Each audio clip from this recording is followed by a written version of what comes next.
Haleluya, shalom, selamat pagi umat Tuhan dimanapun umat Tuhan berada. Hari ini kita bersyukur kembali kita bisa memulai hari ini bersama-sama melalui perenungan firman Tuhan dalam program Bible and Coffee. Saya bersyukur melalui program ini ada banyak umat dikuatkan, ada banyak umat Tuhan terus mengalami terobosan dalam menghadapi setiap masalah, dalam menghadapi setiap pergumulan, karena kita tahu kita tidak pernah dibiarkan berjalan seorang diri.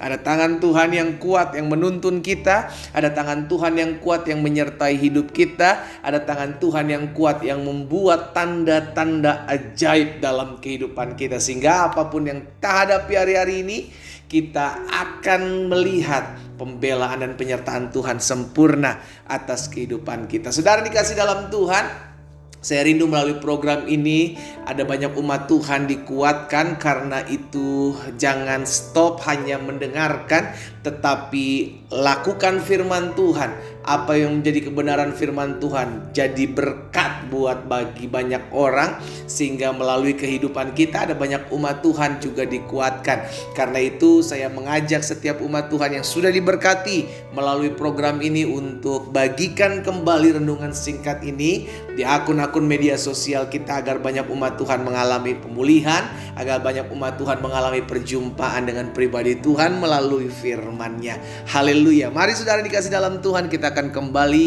merenungkan firman Tuhan. Kita berdoa, kita datang kepada Tuhan. Bapa yang baik, kami mengucap syukur buat kasih setia Tuhan dalam kehidupan kami. Kami bersyukur karena kami tahu hidup kami aman dalam tangan Tuhan. Hidup kami ada dalam kuasa perlindungan Tuhan. Itu sebabnya kami perlu firman-Mu sebelum kami memulai segala sesuatunya di hari ini. Sampaikan sesuatu bagi masing-masing kami, Roh Kudus. Di dalam nama Tuhan Yesus Kristus kami berdoa. Haleluya. Amin, amin. Puji Tuhan. Nah, saudara dikasih dalam Tuhan, di dalam Matius pasalnya yang ke-11 ayat 20, Matius 11 ayat 20, firman Tuhan bilang begini. Lalu Yesus mulai mengecam kota-kota yang tidak bertobat, sekalipun di situ Tuhan Yesus paling banyak melakukan mujizat-mujizat. Saya ulangi sekali lagi.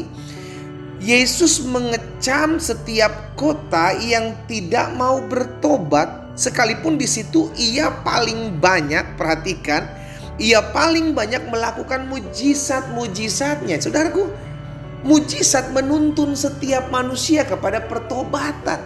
Ini dulu yang mesti kita mengerti.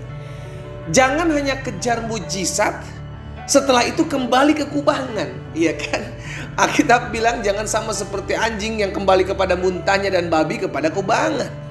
Berarti kita yang sudah tahu kebenaran, ketika Tuhan izinkan ada mujizat, ada keajaiban dalam kehidupan kita yang tidak mungkin kita pikir bisa terjadi, dan ini terjadi dalam hidup kita, harusnya kita sadar. Ini karena campur tangan Tuhan. Harusnya kita sadar, ini kalau bukan karena Tuhan, maka saya nggak bisa ada sebagaimana saya ada saat ini.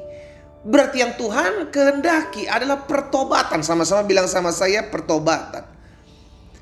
Apapun yang terjadi, keajaiban, mujizat yang terjadi dalam kehidupan kita, itu harusnya menuntun kita lebih kepada percaya.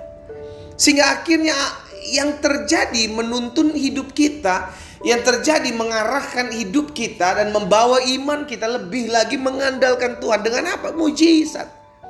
Itu sebabnya kenapa Tuhan izinkan bangsa Israel dipojokkan, disudutkan ke satu tempat yang memang bangsa Israel tidak bisa kemana-mana.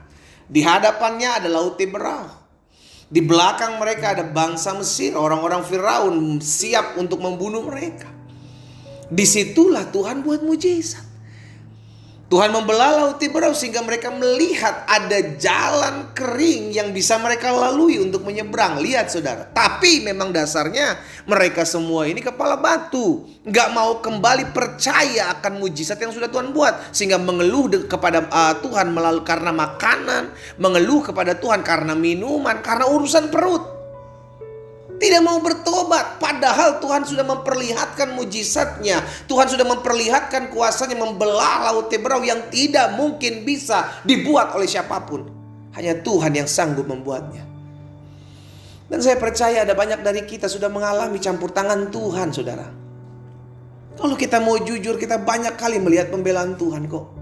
Kalau kita mau jujur, ada banyak kali dari kita melihat kuasa Tuhan yang tidak mungkin kita bisa alami. Itu bisa kita alami karena campur tangan Tuhan. Bukan karena kuat gagah hebat bisanya kita, tapi karena kuasa Tuhan itu mau menunjukkan bahwa akulah Tuhan yang menolongmu. Kuasa Tuhan ingin menunjukkan bahwa akulah Tuhan yang menjadi pembela dalam hidupmu. Sehingga akhirnya dengan mata kepala kita sendiri kita melihat pembelaan Tuhan.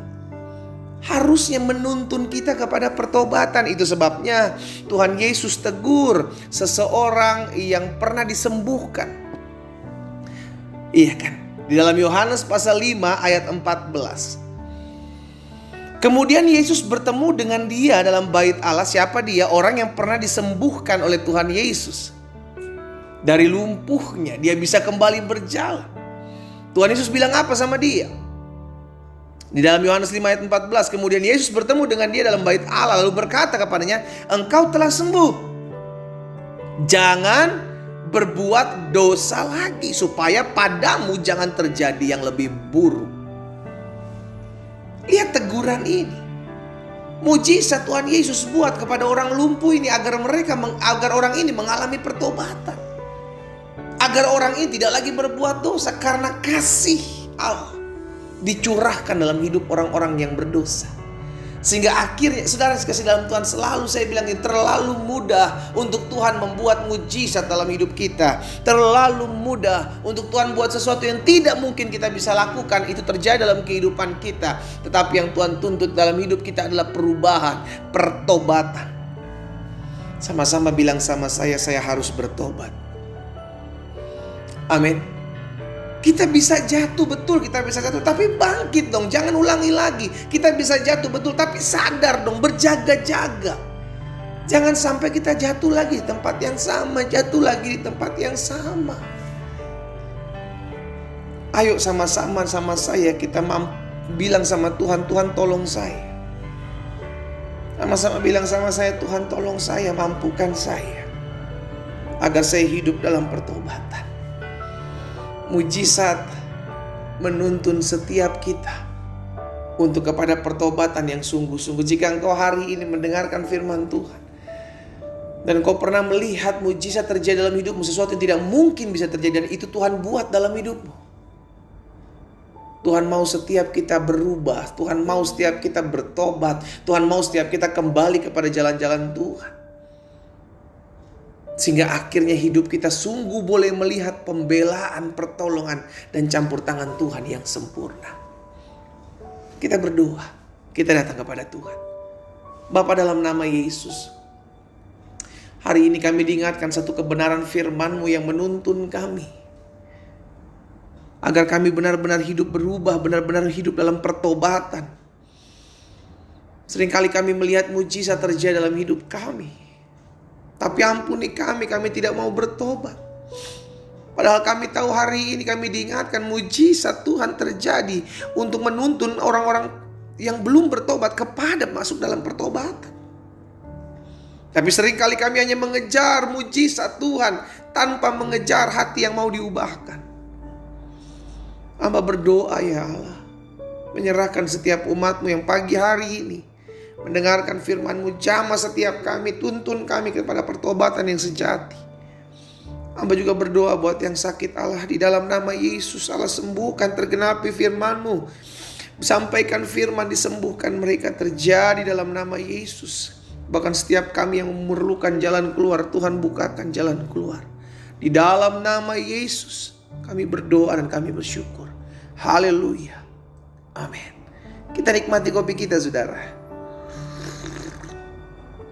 Haleluya. Jika mujizat sudah terjadi dalam hidup kita, maka hidup dan tinggallah dalam pertobatan yang sungguh-sungguh kepada Tuhan. Tuhan Yesus memberkati kita.